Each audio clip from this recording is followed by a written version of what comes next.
नमस्कार मित्रांनो, the GK zone Marathi या चॅनलमध्ये आपले स्वागत आहे. आज आपण धर्मदाय आयुक्त भरतीसाठी आवश्यक असलेली प्रश्नोत्तरे घेणार आहोत. चला तर सुरू करूया. भारतीय संविधानामध्ये मुख्य अनुच्छेदांची संख्या किती आहे? भारतीय संविधानामध्ये मुख्य अनुच्छेदाची संख्या 395 आहे. जेव्हा संविधान 26 जानेवारी 1950 रोजी लागू झाले तेव्हा त्यात 22 भाग आणि 8 अनुसूची होत्या. विविध घटना दुरुस्तींमुळे काही नवीन कलमे उदाहरणार्थ 51A, 21A, 243A, B, C, D मुख्य कलमानंतर उपकलमे म्हणून जोडली गेली आहेत. त्यामुळे सध्या भारतीय संविधानातील अनुच्छेदांची एकूण संख्या 448च्या आसपास झाले आहे. परंतु संविधानातील शेवटच्या मुख्य कलमाचा क्रमांक आजही 395 एवढीच आहे. स्थानिक स्वराज्य संस्था, नगर परिषद, ग्रामपंचायत यांच्या निवडणुका कोणामार्फत घेतल्या जातात? यांच्या निवडणुका राज्य निवडणूक आयोगामार्फत घेतल्या जातात. भारतीय संविधानातील 73व्या आणि 74व्या घटना दुरुस्तीनुसार प्रत्येक राज्यामध्ये स्थानिक स्वराज्य संस्थांच्या निवडणुका घेण्यासाठी राज्य निवडणूक आयोगाची स्थापना करण्यात आली आहे. संविधानाचे कलम 243 क हे ग्रामपंचायतीच्या आणि कलम 243 ट हे नगरपालिकाच्या निवडणुका घेण्यासंबंधी राज्य निवडणूक आयोगाला अधिकार देते.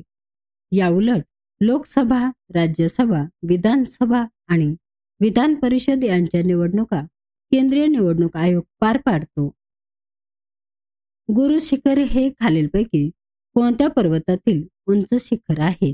गुरु शिखर हे खालीलपैकी अरवली या पर्वतातील उंच शिखर आहे. याची उंची समुद्र सपाटीपासून सुमारे 1722 मीटर 5650 फूट आहे.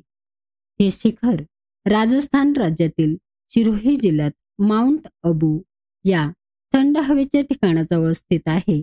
या शिखरावर दत्तात्रय ऋषींचे मंदिर आहे, म्हणूनच याला गुरूंचे शिखर असे नाव मिळाले आहे.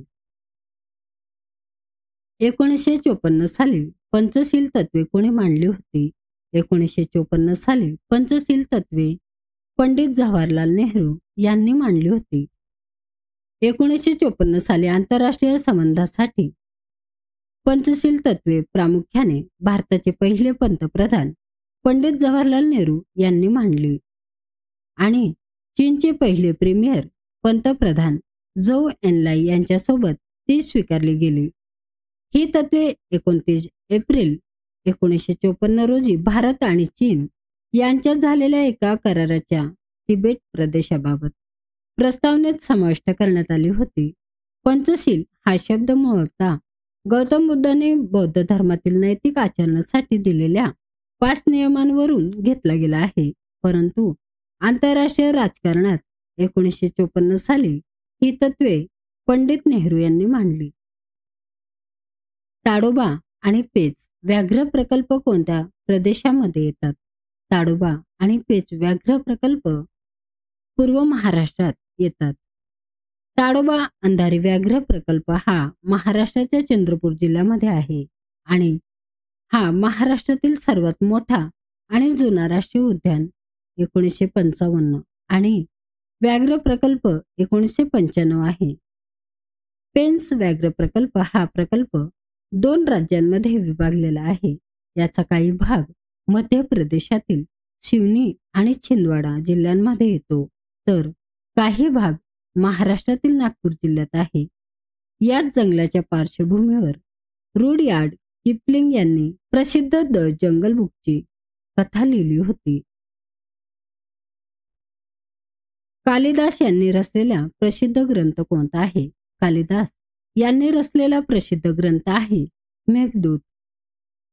कालिदासाचे इतर प्रमुख साहित्य नाटके अभिज्ञान, शाकुंतलम, विक्रमोर्वशीयम, मालविकाग्निमित्रम, महाकाव्ये रघुवंशम, कुमारसंभवम, खंडकाव्ये, गीतकाव्ये, ऋतुसंहारम, मेघदूतम, इतर पर्यायांचे स्पष्टीकरण.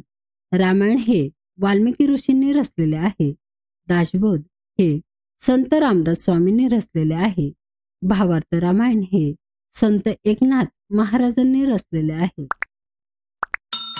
अमावस्या आणि पौर्णिमेला येणाऱ्या भरतीस काय म्हणतात? अमावस्या आणि पौर्णिमेला येणाऱ्या भरतीस उधाणाची भरती असे म्हणतात.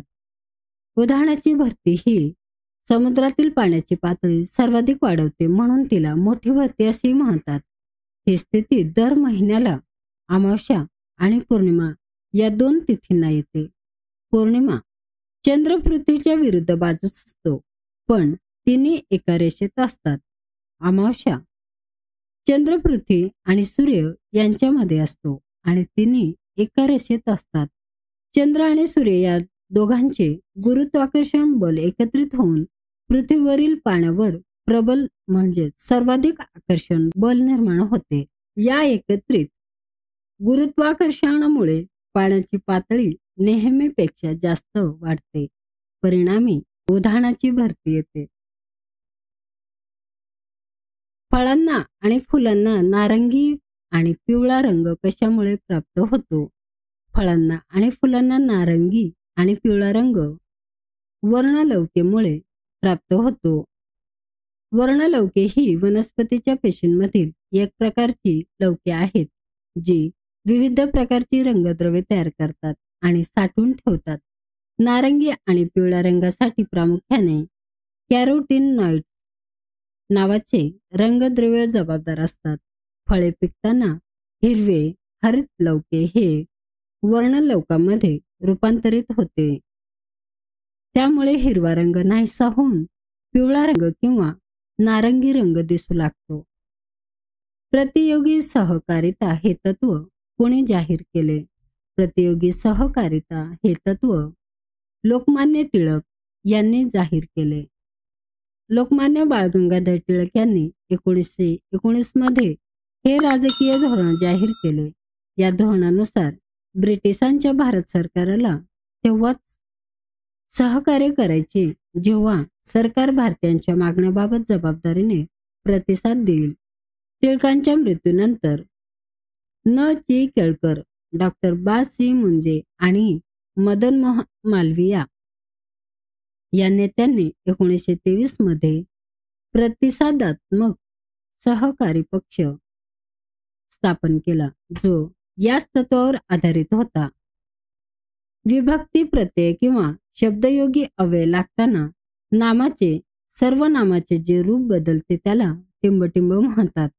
विभक्ती प्रत्यय किंवा शब्दयोगी अव्यय लागताना नामाचे सर्वनामाचे जे रूप बदलते त्याला सामान्य रूप असे म्हणतात.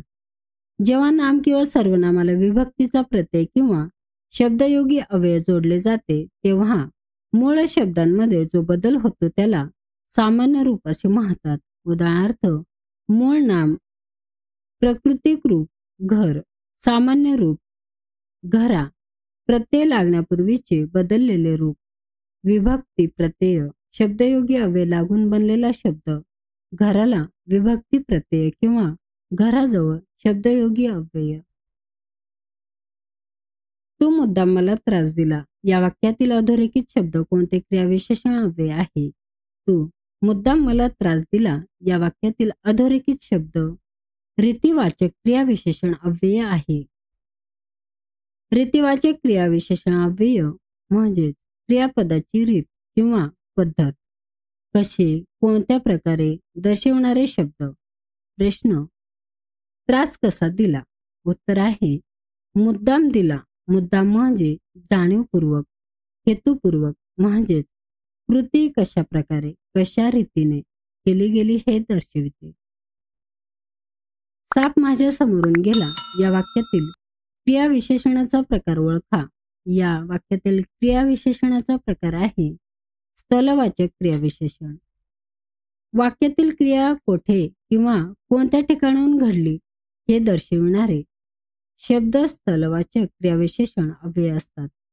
प्रस्तुत वाक्यात समोरून हा शब्द साप कुठून गेला जाण्याची जागा हे दर्शविते. इतर उदाहरणे येथे, तिथे, वर, खाली, पलीकडून आतून बाहेर. मित्रांनो, चॅनल आवडला असेल तर प्लीज नक्कीच सबस्क्राईब करा, व्हिडिओ लाईक करा. धन्यवाद.